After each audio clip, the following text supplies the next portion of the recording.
Imagine a CEO, right? She's standing up in front of a completely panicked boardroom during this like massive PR crisis. Hmm? And if she just stands there and says they are going to fix the problem, I mean, she sounds naive. Oh, absolutely. The word is just too simple. It's way too vague. Right. But if she says, they're going to mitigate the fallout or they're going to scrutinize the root cause, Suddenly the temperature in the room drops. yes, exactly. She is totally in control. And well, welcome to the deep dive. Today we are pulling from this highly specific, curated list of 30 powerful action verbs. Mm-hmm. And the mission today for you listening, it isn't some dry, dusty grammar lesson. We're not like memorizing flashcards for your next email. Mm-hmm. We are exploring the architecture of action. I love that phrase. Yeah, because having the right words isn't just about sounding smart, right? It's about equipping yourself with the exact linguistic tools you need to, navigate complex ideas, solve real problems, and just truly understand human behavior. It's a really fascinating structural concept because whether you are, say, prepping for a high-stakes boardroom meeting, or you're analyzing a really dense news report, or even just trying to navigate the daily friction of your own life. Which we all do. Right. The specific verbs you use, they actually dictate how you structure your reality. Like a verb is the engine of a sentence. It completely determines the direction, the speed, and the force of whatever you are trying to accomplish. So I want to start at the absolute foundation of any process. Because before any problem can be solved or like a policy enacted, a situation actually has to be understood. If Right. you walk into a dark room, you don't just start blindly moving furniture around. First, you have to turn on the lights. And our first verb is the linguistic equivalent of that, To elucidate. elucidate. Yeah, it means to make something clear in detail. But like, why use elucidate instead of just saying explain? Well, because explaining is often just passing along information, whereas elucidating is really about untangling complexity. Oh, interesting. Think of a scientist delivering a keynote address on uh, the mechanisms of gene editing. They aren't just explaining a process. They are taking a dense, almost impenetrable subject and bringing light to it so the audience can actually grasp the architecture of the science. Wow, yeah. Or even in a corporate setting, right? Like a company rolling out this convoluted remote work policy. A manager has to elucidate that policy so people really understand the boundaries, because you cannot follow rules that remain in the That shadows. makes total sense. Yeah. So once the lights are on and that big picture is elucidated, you start looking at the individual pieces. You like get out the magnifying glass. Exactly, which is the investigative phase. You must scrutinize the details. Nice. Right. To scrutinize means to examine or inspect something thoroughly, critically, and with intense attention. It's an active, aggressive kind of I looking. like that. Aggressive looking. Yeah. When auditors come into a corporation, they don't just look over the financial transactions from the past year. They scrutinize them. They are actively testing them for weakness or fraud. I apply that exact same logic. Whenever I'm handed a really dense legal contract, I'm not just reading it. I have to scrutinize the fine print for hidden clauses because, the assumption is that something might be buried in there. Right. But staring at the details isn't an end in itself. Eventually, that intense focus has to yield some sort of answer. It does. It leads to the next architectural step. You deduce. You arrive at a logical conclusion by reasoning from the evidence available. It's basically the synthesis of everything you just scrutinized. That's the classic detective trope. Yeah. The detective walks down a hallway, scrutinizes a set of muddy footprints, and is able to deduce that the intruder fled in a massive hurry. Exactly. Or consider geologists analyzing a rock sample. From just the microscopic chemical composition, they can deduce an entire region's volcanic history. That's wild. Right. The physical evidence is small, but the logical leap covers millions of years. It's a very clean progression, from elucidating the broad context to scrutinizing the micro details to finally deducing the underlying truth. Okay, so that progression makes perfect sense in a vacuum. Yeah. But here is the reality of modern life, and honestly, where I always get frustrated. We have all this data. We deduce the truth, we know the facts, and yet Nobody listens. nobody listens. You can have the perfect logical conclusion and people will just shrug. So how do you force people to actually care? Well, that requires a completely different linguistic tool, Because having the facts is passive. To make them active, you must underscore them. Underscore. Yeah. To underscore is to emphasize something undeniably, to call specific attention to its importance. Like, you have to take striking statistical data and use it to underscore the absolute necessity of climate action. Right. You are drawing a thick, heavy line under the reality of the situation, so it just cannot be ignored. Like looking at recent global events, the massive supply chain crisis didn't just happen. It served to underscore our heavy reliance on foreign manufacturing. The massive wake-up call. Exactly. And once that importance is highlighted and truly undeniable, you reach the final step of this foundation phase. You disseminate the information, you spread it widely. Yeah. Like a research institute utilizing social media to disseminate its scientific findings, essentially breaking them out of the academic silo and putting them into the public consciousness. Or like a factory instantly disseminating updated safety guidelines to all its floor workers. I mean, the information is completely useless if it's just trapped in some manager's office. It has to saturate the environment. Right. Now, if we look at the psychological shift here, the foundation phase is entirely about the transfer of truth. Okay. But once the truth is out in the environment, human action takes over. And human action is really where systems start to break down. Because actions have consequences. They either push a situation toward a solution or they pull it apart. So let's look at the negative forces first. If a situation is already bad, how do our actions make it worse? The most direct way is to exacerbate a problem. Yes. To exacerbate means to make a bad situation or a negative feeling even more severe. It is literally throwing gasoline on an active fire.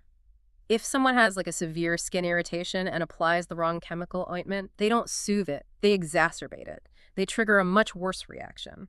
That makes total sense for an immediate, visible, physical reaction. Yeah. But I'm thinking about an office dynamic.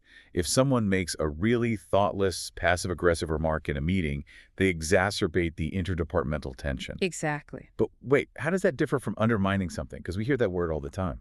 Oh, the distinction between those two verbs is incredibly important for understanding human behavior. Exacerbating is usually a sudden escalation. Okay. But to undermine is to gradually lessen the effectiveness, the power, or the ability of someone or something. It is a slow, insidious erosion from below.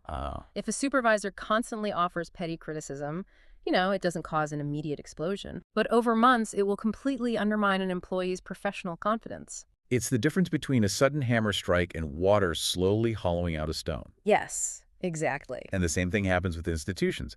A single baseless online rumor might not destroy a community's trust in an organization overnight, but a constant stream of them will eventually undermine it completely. Precisely. Then there are actions that act as a trigger. They precipitate an event. Precipitate. Right, meaning they cause an undesirable or catastrophic situation to happen suddenly and prematurely. Like a domino effect. A sudden collapse in the housing market can precipitate a national economic recession. Or, on a smaller but equally chaotic scale, a highly controversial decision by a referee can instantly precipitate an angry protest from the spectators. Right, the tension was already there, but the action tipped it over the edge. Yeah. But let's pivot, because we aren't just agents of chaos. We have optimistic tools to counter these negative forces too. When a situation is spiraling, we can mitigate it. Yes. Mitigate is the direct counterweight to exacerbate. To mitigate is to make something less severe, harmful, or painful. You can't always eliminate a problem, but you can soften its impact. Give me an example. Urban planners who plant dense tree canopies throughout a city.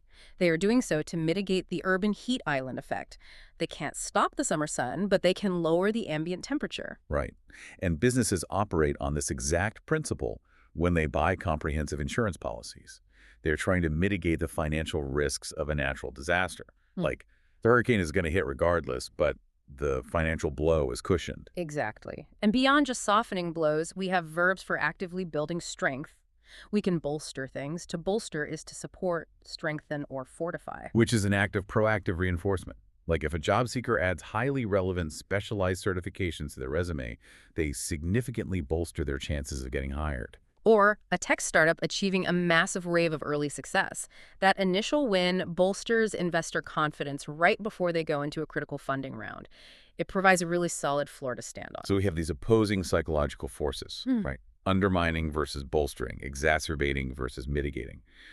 But the architecture of action isn't just about good and bad. It's about flow. Mm. It's about understanding how systems manage the speed of progress, knowing when to restrict action and how to accelerate it. Let's talk about the restriction first. When a system is running too hot or resources are running low, you have to apply the brakes. You curtail things. Curtail. You reduce them in extent or impose a deliberate restriction. If a university is facing a sudden budgetary shortfall, the administration might be forced to curtail funding for extracurriculars. So curtailing is an internal, deliberate decision to restrict flow. You're basically choosing to pull back. Yes, but sometimes the restriction is forced upon you by an outside entity, and that is when your progress is impeded. To impede is to delay or prevent someone by obstructing them. This is a really great distinction, because curtailing is like putting a governor on a car's engine to save fuel, right? You choose to limit your own speed. Right. Impeding is hitting a massive pothole or a roadblock. The environment fights back, like rescue vehicles trying to reach a crash site, but thick fog and black ice completely impede their progress.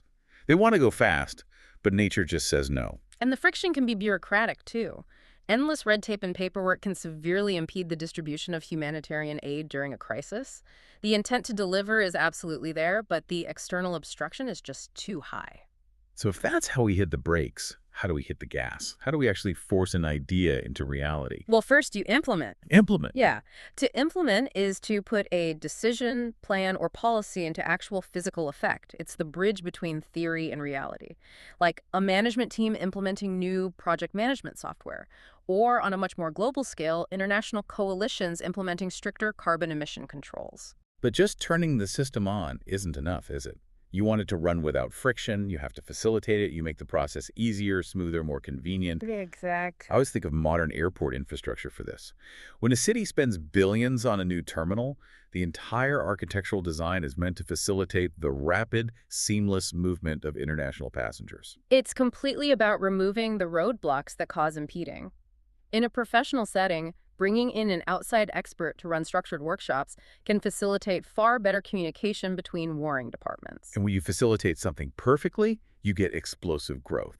Things start to proliferate, they multiply rapidly in numbers. Like the internet was designed to facilitate information transfer, and because it works so well, digital news outlets have continued to proliferate across the globe. Though we should note that proliferation really lacks a moral compass. Wait, really? How so? It just means rapid, uncontrollable multiplication. Microorganisms will proliferate dangerously if food is left out at improper room temperatures. Oh, wow, okay, yeah. Yeah. Which means a truly well-designed system can't just let things multiply unchecked. It has to build a boundary around that growth. It must encompass the chaos. Encompass? To encompass is to comprehensively include a wide range of diverse elements within a larger framework. Like a truly valuable multidisciplinary research project has to encompass sociological, economic, and environmental perspectives.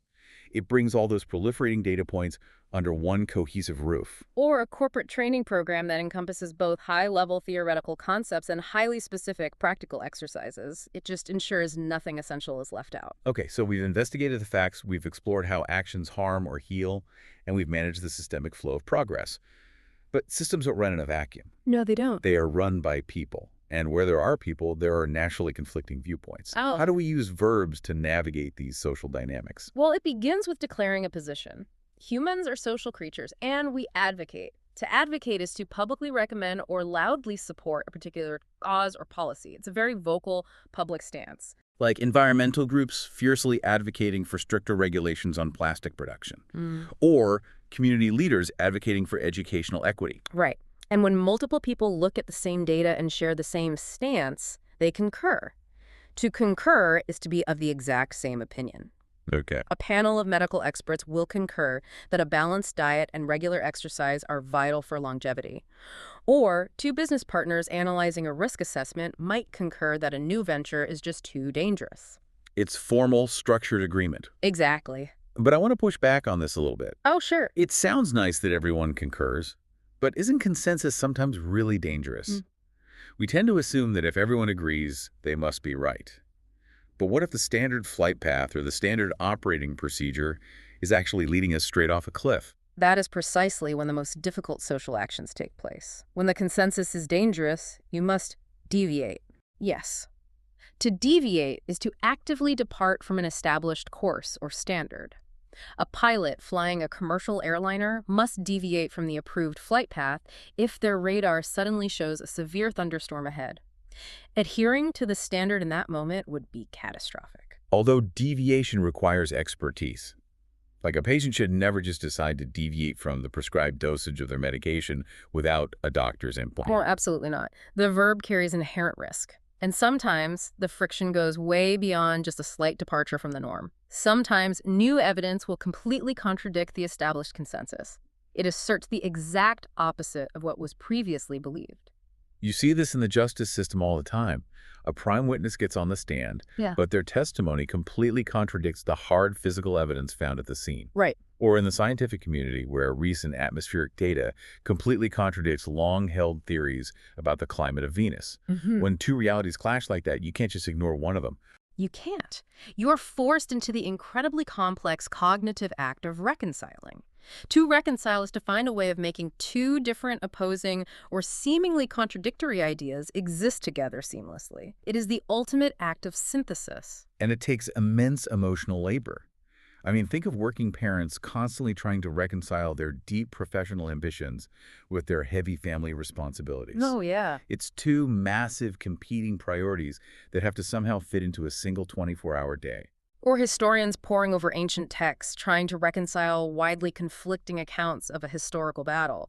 You literally have to mold the contradictions into a single truth. And part of that synthesis involves the act of consolidating. Consolidating. Right. To consolidate is to take a scattered number of things and combine them into a single, more effective, coherent whole. Like a sprawling corporation deciding to consolidate 5 regional offices into one central headquarters to improve efficiency. Or even just a student taking 3 weeks of really messy lecture notes and consolidating them into a single clean study guide. You're basically packing the information down to make it solid. And once you have that solid, reconciled foundation, you standardize it. You cause things to conform to a universally accepted model to ensure fairness and safety. But like global health organizations, working tirelessly to standardize medical procedures across international hospitals. Precisely. Or educational boards standardizing testing formats so that student performance can be evaluated on a completely level playing field, regardless of the region. Okay, so we've navigated the immediate social friction, we've dealt with advocacy, conflict, and creating a standard. But the final dimension of action is the arc of time. How do all these decisions echo into the future? This brings us to legacy. And the first verb here represents a massive trap. Because if we aren't careful, we allow undesirable situations to perpetuate. To perpetuate means to make something continue indefinitely, usually something negative. Ignoring structural inequalities doesn't just harm people today, it perpetuates generational poverty far into the future. And even passive actions fall into this trap, don't they? Yeah. A careless media narrative can inadvertently perpetuate harmful cultural stereotypes. It's basically a verb that locks human potential in a cage. Yeah, that's a great way to put it. So to break the cycle, you have to forcefully inject new energy. You have to rejuvenate the system. You make it look or feel fresher, more lively, more capable of growth. Right, like a city council launching a massive infrastructure project to rejuvenate a decaying historic downtown district. Or on a much more personal level, taking a week-long getaway to the mountains to rejuvenate your exhausted mind and body. You reset the baseline. And once you are rejuvenated, the long-term journey toward mastery really begins, and it almost always starts with copying. You emulate. Emulate. You imitate someone out of admiration to try and match or surpass their achievement. Young, aspiring musicians will obsessively emulate the techniques of classical composers. Or a small, ambitious tech company might closely emulate the aggressive marketing strategies of its massive global competitors. Emulation is really how we learn the rules of the game. But copying only gets you to the baseline, right? To grow beyond it, you have to add your own distinct value. You supplement. Like if you feel a dietary deficiency, you might supplement your meals with vitamin B12. You're adding an extra element to enhance the whole. Or a young professional taking on a grueling part-time evening gig to supplement their entry-level salary. You're actively building upon the foundation. And this brings us to what I think is the most difficult verb in the entire architecture of action. To achieve something truly extraordinary, just adding things isn't enough. I mean, our bandwidth is finite. Right. And eventually you have to forego something. You have to make the conscious decision to give up or go without something pleasant. Why is this so hard for us psychologically? Well, because human nature is wired to crave the present moment. To forego is to endure cognitive dissonance. You are sacrificing a guaranteed immediate pleasure for a completely unguaranteed future reward. Wow. Yeah. Someone choosing to forego a decadent dessert to maintain a strict nutritional regimen is actively fighting their own biology. Or young startup founders who willingly decide to forego any salary payouts for their first 3 years, choosing instead to reinvest every single dollar back into the company. It hurts in the short term, but it's the required toll for long-term momentum. Exactly. Because if you emulate the right models and you supplement your weaknesses and you have the discipline to forego immediate gratification, you ultimately position yourself to surpass your own limits. Surpass. Yes, to surpass is to exceed expectations, to go beyond what was thought possible. It's the breakthrough moment. It's when a company's newly released product completely surpasses the board's most optimistic sales projections. Or when a dedicated student's technical ability on an instrument finally surpasses that of her lifelong instructor. The student officially becomes the master. Which brings us to the final ultimate validation of action: to vindicate. To vindicate is to clear someone of blame or to prove that a past choice, theory, or sacrifice was entirely correct all along. It is the undeniable proof of concept. The ultimate universe-level, I told you so. Exactly. When a designer pushes a highly controversial, heavily mocked vision, but the eventual massive commercial success serves to vindicate them entirely. Or in a really profound legal sense, when long-lost DNA evidence is uncovered decades later, serving to completely vindicate a wrongly accused individual, the truth, no matter how delayed, finally cements its place in time. By examining these 30 specific verbs, we haven't just been reciting definitions today. We've basically walked through the entire life cycle of human endeavor. We've seen how an idea must first be investigated and elucidated. We explored the psychological push and pull, how one word can exacerbate a crisis while another perfectly mitigates it. Right. We mapped out how systems hit the brakes and the gas, how people clash and reconcile, and finally, the heavy sacrifices required to secure a legacy and vindicate a vision. Which really leaves you, the listener, with a final thought to mull over. We just saw how precise verbs alter our cognitive reality. Think about a persistent, frustrating problem in your own life right now. Pay attention to the verb you've been using in your head to describe your strategy. Oh, that's interesting. If you change that single verb, for example, shifting from trying to reconcile a conflict to deciding to simply mitigate its impact on you, or perhaps choosing to just forego the situation entirely, how does that one linguistic shift completely change your entire approach to the problem? A single word can rewrite the entire blueprint. Thank you for joining us on this deep dive. Keep scrutinizing the world around you and never underestimate the sheer architectural power of your vocabulary.